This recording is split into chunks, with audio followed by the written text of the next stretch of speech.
Buenas noches, muchas Boa gracias, noite. Pablo. Boa noite a todos. Também agradeço a Santa Cruz Agropecuário pela organização do evento, né? E também muitas graças à Tecnomil, né, pelo convite e pela possibilidade de poder falar de um tema tão importante que é a inoculação da soja, tá? Eu peço desculpas, né, de antemão, pois a palestra será em português, né? Não vou me atrever a falar em espanhol. E hoje eu vou falar um pouquinho sobre a. Só um pouquinho aqui. Hoje eu vou falar um pouquinho sobre a inoculação da soja, né? E sobre os seguintes tópicos, né? Falar um pouquinho da importância do uso de inoculantes, né? Falar dos fatores que interferem no êxito dessa inoculação, né? E dentro desses fatores eu vou mencionar alguns termos, né, relacionados à inoculação, né, inoculação em sulco, né, pré-inoculação da soja, a co-inoculação da soja e, por último, falar um pouquinho sobre os inoculantes caseiros. Então, vamos iniciar. De início, eu vou começar falando do nitrogênio, né, na cultura da soja. O nitrogênio ele é um nutriente requerido em maior quantidade pela soja durante todo o seu ciclo, né? Estima-se que para cada 1.000 quilos de grãos produzidos pela soja são necessários aproximadamente 80 quilos de nitrogênio. Então, para a obtenção de altas produtividades, né, a soja ela depende diretamente do fornecimento de nitrogênio para as plantas durante todo o seu ciclo, né? Por exemplo, para a produção de 4 toneladas de grãos de soja, né, é necessário o fornecimento de mais de 330 quilos de N, né, para essa soja durante todo o seu ciclo. E como podemos atender a esta demanda de nitrogênio para a planta de soja? Esse nitrogênio pode ser fornecido através do solo, né, pela mineralização da matéria orgânica, né, ou pela adição de fertilizantes minerais, né?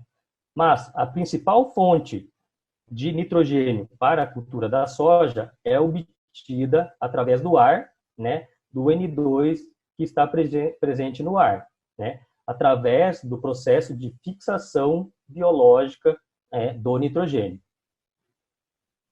A fixação biológica do nitrogênio, né, é um processo de simbiose realizada entre a planta e um grupo específico de bactérias do gênero Bradyrhizobio, tá?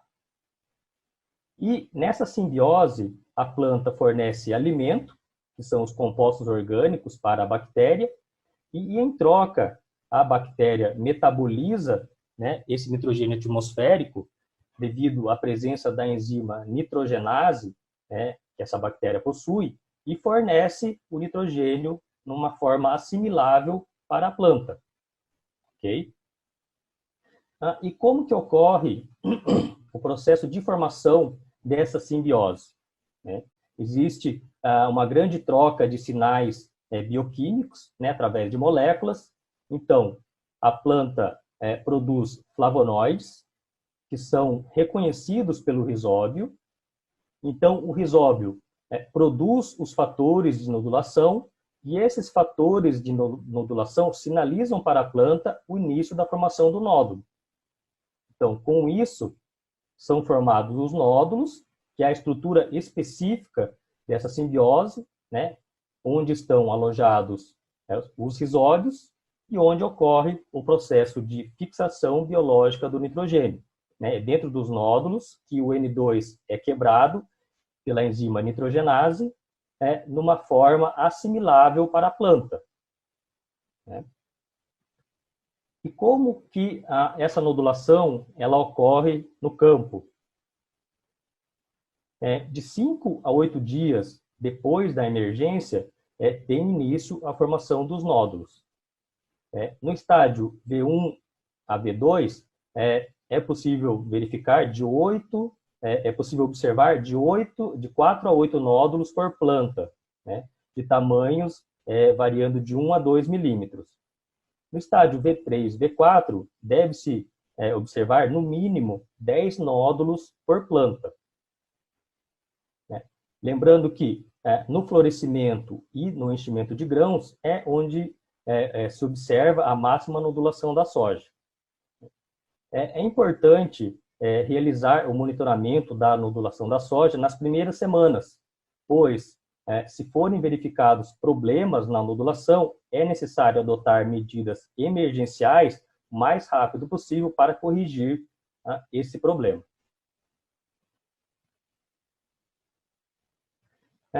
Começar agora a falar sobre os inoculantes. O que é um inoculante?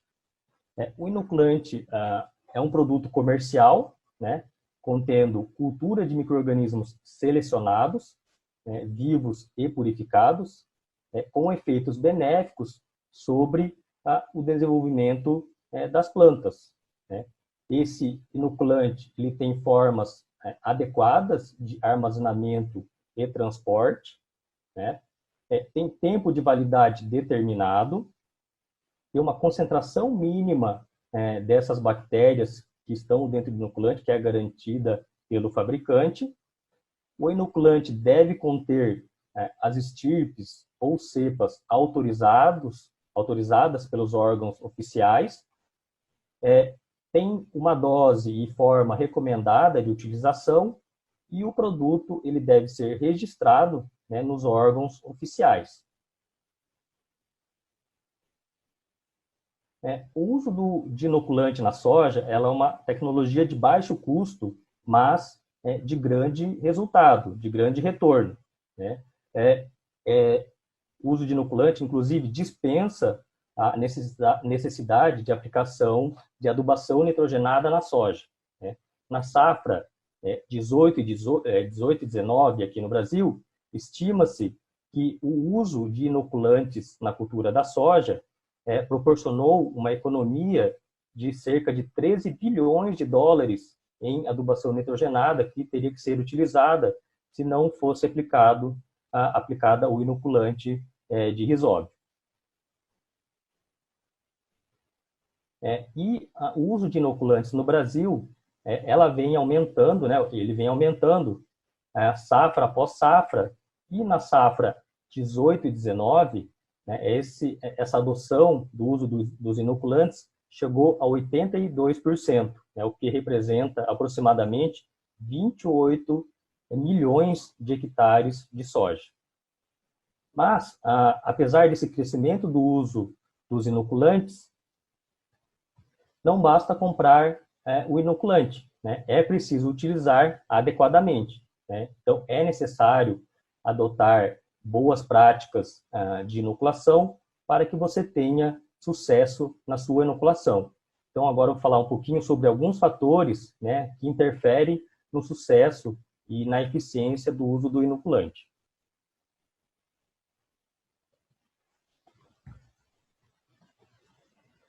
O primeiro fator que eu quero destacar é a adubação nitrogenada na soja. Eu já comentei lá atrás que com o uso da inoculação não há necessidade do uso de nitrogênio mineral e, além disso, o uso da adubação nitrogenada na soja, ela prejudica a simbiose do Bradyrhizóbio com a soja. A adubação nitrogenada reduz a nodulação, inibe o processo de FBN, interfere na produção de moléculas sinalizadoras entre a planta e a bactéria, afeta o processo de aderência e infecção das raízes pela bactéria e reduz ou inibe a atividade da nitrogenase, que é a principal enzima da fixação biológica do nitrogênio. Comentar um pouquinho sobre as áreas de primeiro ano de cultivo de soja, as chamadas áreas novas ou áreas de abertura. Nessas áreas, o uso de inoculante é indispensável. É obrigatório o uso de inoculante, pois a soja ela é exótica no Brasil, Paraguai, Bolívia e Argentina. Assim como o Bradyrhizobium, ela é uma bactéria que não é nativa dos nossos solos. Então, não em solos, em áreas que nunca foi cultivado soja, né, não existe população de bradyrhizóbio estabelecida no solo. Nessas áreas novas, é preciso também redobrar o cuidado, né, com os agroquímicos do tratamento de semente, porque esses agroquímicos podem ser incompatíveis com o bradyrhizóbio e causar altas mortalidades.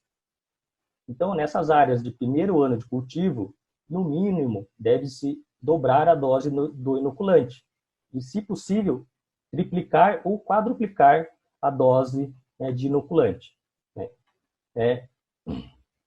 Em locais quentes, solos arenosos, que tenha pouca palhada ou pouca matéria orgânica, deve-se reforçar ainda mais a inoculação, né?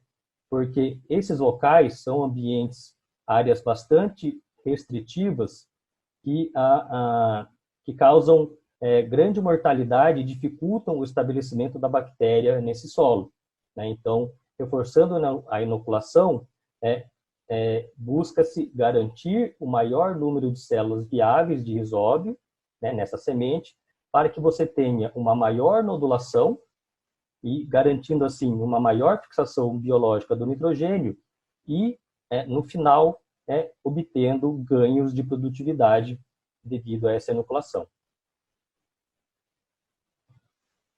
Aqui é um exemplo de uma área de primeiro ano de cultivo de soja, né?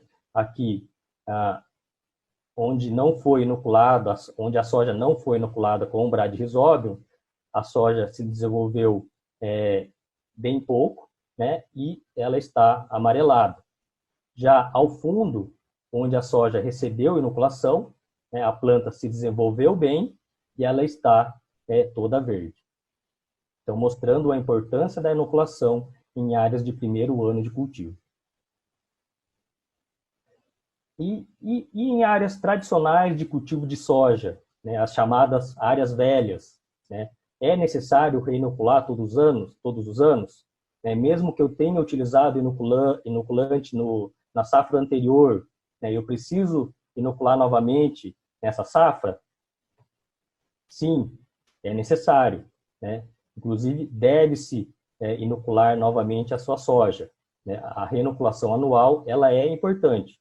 Então, o que é a reinoculação? Né? É a aplicação do inoculante na soja em todas as safras, em todos os anos, né? E usar inoculante em todas as safras dá resultado, né?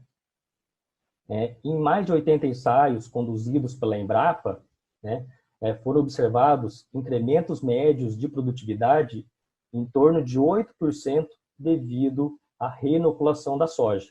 Então, mostrando realmente a importância da reinoculação da soja anualmente. E por que eu devo reinocular a soja todos os anos? Né? Porque a população de rizóbio que está no solo, né, que é da safra anterior ou das safras anteriores, elas são populações de rizóbio que acabam se tornando nativizadas, né? Elas sofrem influência dos fatores ambientais, competição com outros micro-organismos do solo. Tudo isso acaba afetando a população de rizóbios desse solo e afeta a efetividade dessas bactérias, né? Além disso, elas vão acabar nodulando as raízes secundárias da soja, né? Que não é o local mais adequado para que esses nódulos ocorram, né? A eficiência da nodulação em raízes secundárias não é tão alta. Ao passo que o rizóbio adicionado junto com o inoculante, você vai garantir que as bactérias estejam em contato íntimo com a semente, né? Com isso, você vai ter uma maior ocupação dos nódulos com as bactérias recomendadas, né? No inoculante, você tem os rizóbios mais ativos fisiologicamente, com isso você vai ter uma nodulação mais precoce e abundante, né? E também favorecer a nodulação na coroa e na raiz principal, que é onde você vai ter maior eficiência da fixação biológica do nitrogênio para a planta de soja. Esse é um ensaio conduzido pela Embrapa Agropecuária Oeste, né, onde eles estudaram durante 10 safras consecutivas, né, a reinoculação da soja, né, comparado com uma área não inoculada, né, em solos, né, de áreas tradicionais de cultivo de soja, onde já tinham populações de Bradyrhizobia estabelecidas, né. E eles verificaram que, ao longo dos 10 anos, né, de cultivo, o ganho médio com a reinoculação da soja ficou em torno de 9%, né? Sendo que, no saldo das 10 safras, né, o ganho em produtividade com a reinoculação anual da soja chegou a mais de 2.700 quilos de soja por hectare, o que representa, ao final de 10 safras, quase o ganho de uma safra a mais pela reinoculação anual da soja. Então, realmente mostrando a importância que a reinoculação da soja pode trazer em ganhos de produtividade. Outro fator bastante importante é o momento de aplicação do inoculante, né, que está relacionado com a temperatura e umidade, né? Muitas vezes, o agricultor tem a prática de realizar a semeadura no pó, né? Essa semeadura no pó não tem a condição adequada de umidade e de temperatura para a sobrevivência e o estabelecimento da bactéria nesse solo. Então, a semeadura no pó, ela não é recomendada, pois ela vai causar alta mortalidade dos risóbios, né, vai prejudicar a nodulação e comprometer a eficiência do inoculante. Outro aspecto que pode interferir na eficiência da inoculação é o sistema de cultivo, que também tem relação com a temperatura e umidade do solo.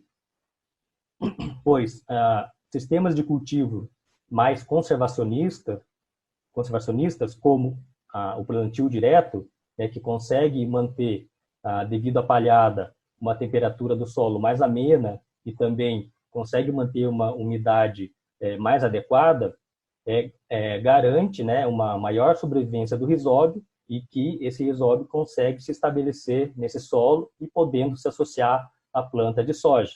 Com isso, você vai ter, nesse sistema de cultivo mais conservacionista, uma maior contribuição da fixação biológica do nitrogênio, né, e refletindo em ganhos de produtividade. Outro fator bastante importante é a carga bacteriana que está sendo aportada, né? Aí tem relação com a concentração e a dose do inoculante.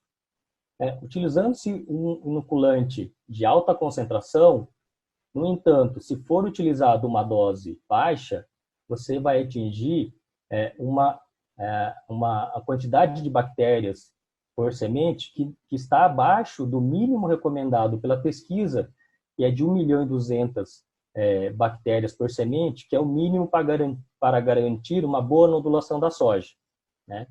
Ao passo que o inoculante B, mesmo sendo menos concentrado que o inoculante A, mas numa dose superior, você vai atingir a quantidade mínima de bactérias recomendadas por semente para ter uma boa nodulação.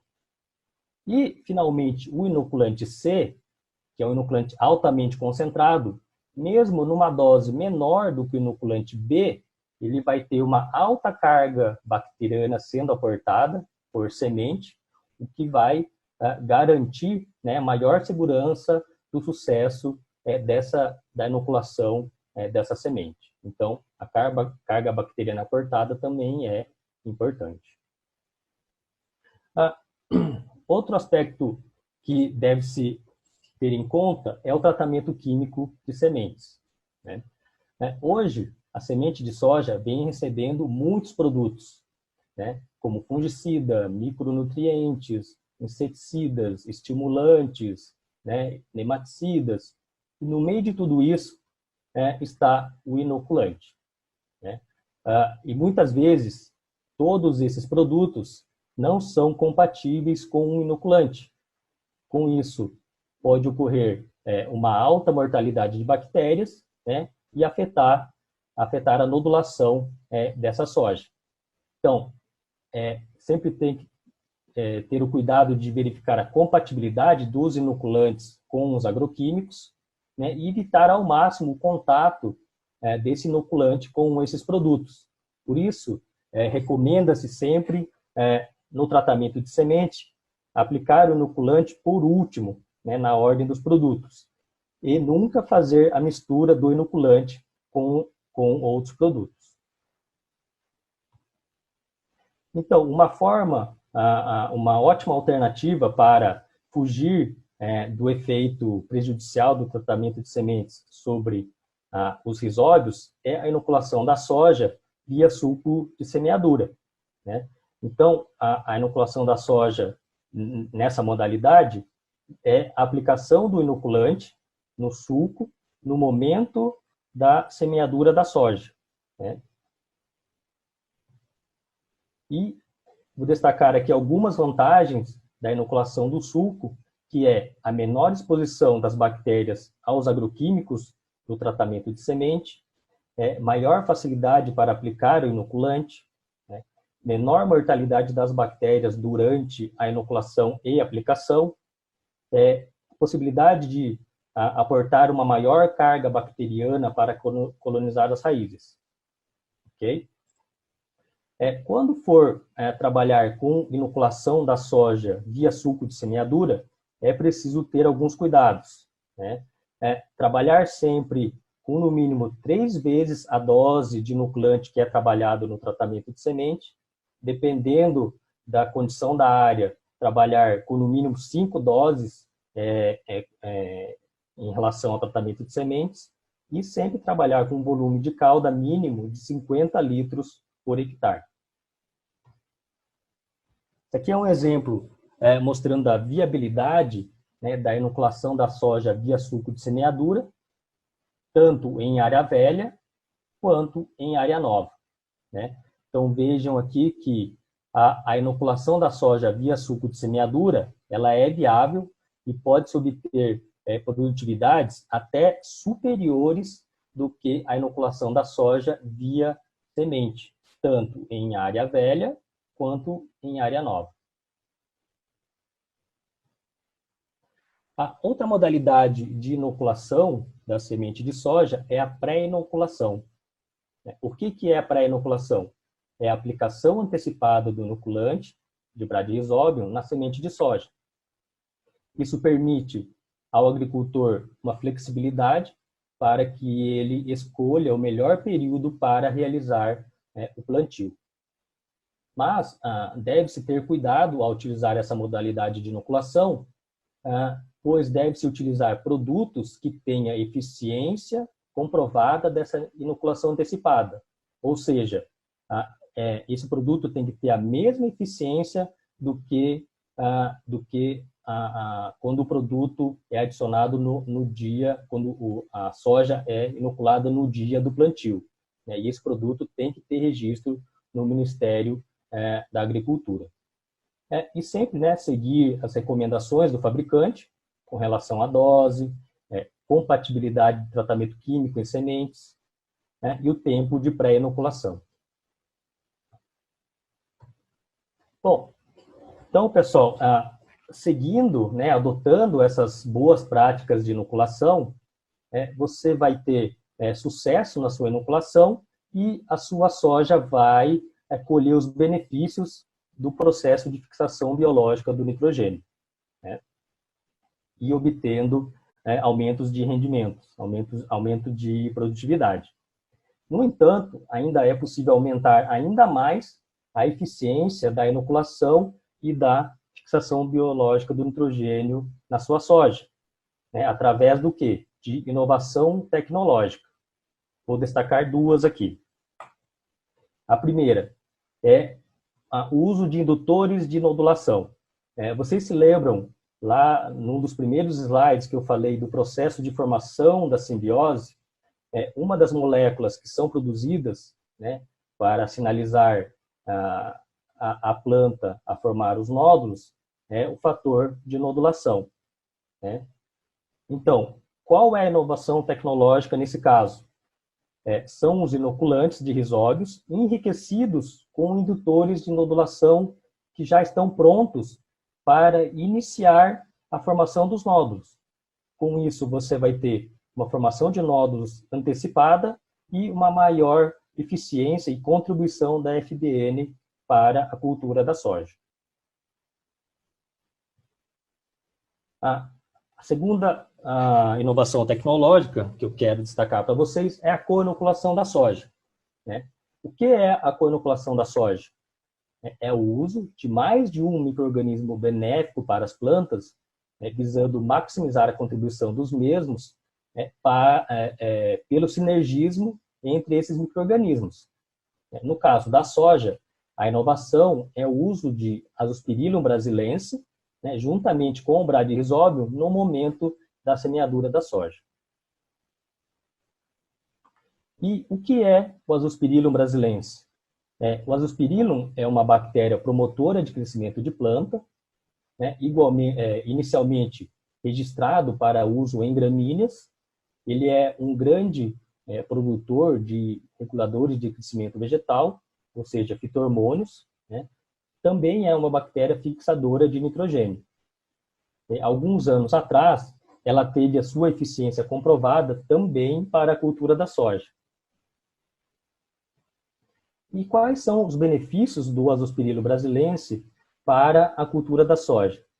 Então, o Azospirillum brasilense vai promover um melhor desenvolvimento do sistema radicular dessa soja. Com isso, a planta vai ter uma maior absorção de água e nutrientes. Um sistema radicular mais desenvolvido vai ter uma maior nodulação e uma nodulação mais precoce. Vai ter uma melhor eficiência da fixação biológica do nitrogênio. Essa planta também vai ser mais tolerante a estresses ambientais e, finalmente, um melhor desenvolvimento e maior produtividade da cultura. Isso aqui é uma foto mostrando o efeito da co-inoculação da soja com Bradyrhizobium e Azospirillum sobre o desenvolvimento do sistema radicular. É evidente o melhor desenvolvimento radicular da soja comparado a uma soja que foi utilizado apenas o Bradyrhizobium. Esse é um trabalho da Fundação MS, onde eles avaliaram em 2 safras consecutivas a reinoculação da soja e a co-inoculação da soja. Lembrando que a reinoculação da soja é a aplicação de inoculante em todas as safras de soja, em todos os plantios, e na média de 2 safras, a reinoculação da soja proporcionou ganhos médios de 8% de produtividade em relação a uma soja que não foi inoculada. Já com a co-inoculação, que é o uso do Bradyrhizobium e do Azospirillum no momento da semeadura da soja, os ganhos foram de quase 15% na média das 2 safras. Então, mostrando o benefício tanto da reinoculação da soja quanto da co-inoculação da soja. Este outro trabalho é um trabalho da Embrapa Soja, em conjunto com a Emater, do Paraná, em que eles avaliaram 31 propriedades no Paraná, trabalhando também a reinoculação e a co-inoculação da soja, e onde foi feita a reinoculação da soja, houve aumento médio de 1,8 sacas por hectare, enquanto que com a co-inoculação, o resultado foi um aumento médio de 5,6 sacas por hectare, novamente confirmando o benefício tanto da reinoculação quanto da co-inoculação da soja. Então, a tecnologia de co-inoculação da soja realmente é uma ferramenta bastante útil para o agricultor, visando aumentar ainda mais a produtividade da sua soja. E o último tema que eu vou comentar é sobre os inoculantes caseiros, os inoculantes produzidos na propriedade. Nos últimos anos, essa prática de produzir o inoculante na propriedade tem aumentado, No entanto, deve-se fazer alguns alertas, né, sobre os riscos dessa produção de inoculante on-farm, né, porque ela é feita em condições inadequadas, né, não tem um controle de qualidade, né. Normalmente, o micro-organismo multiplicado na fazenda, né, que é o objetivo dessa multiplicação, não é encontrado no inoculante, ou se ele é encontrado, ele está em uma concentração muito baixa, e o mais preocupante é a presença de contaminantes patógenos para humanos e para animais. Então, não tem como comparar um inoculante industrial produzido com todos os rigores de controle de qualidade com um inoculante produzido na fazenda sem as condições adequadas. A Embrapa tem recebido, nesses últimos anos, várias amostras de inoculantes produzidos on-farm e não tem encontrado o micro-organismo que era objetivo dessa multiplicação, né? Pelo contrário, só tem encontrado contaminantes. Um exemplo é esse trabalho que foi apresentado no último Congresso Brasileiro de Ciência do Solo, em 2019, onde foram analisadas 3 amostras de inoculantes on-farm, 2 amostras de Bradyrhizobium e uma amostra de Azospirillum. Não foram encontrados os micro-organismos de interesse nessas amostras, ou seja, não se observou nem Bradyrhizobium nem Azospirillum, e o mais preocupante é que foram identificadas bactérias que podem causar riscos à saúde humana e animal, né? Bactérias do gênero Acinetobacter, Enterococcus, Escherichia, Citrobacter e Enterobacter.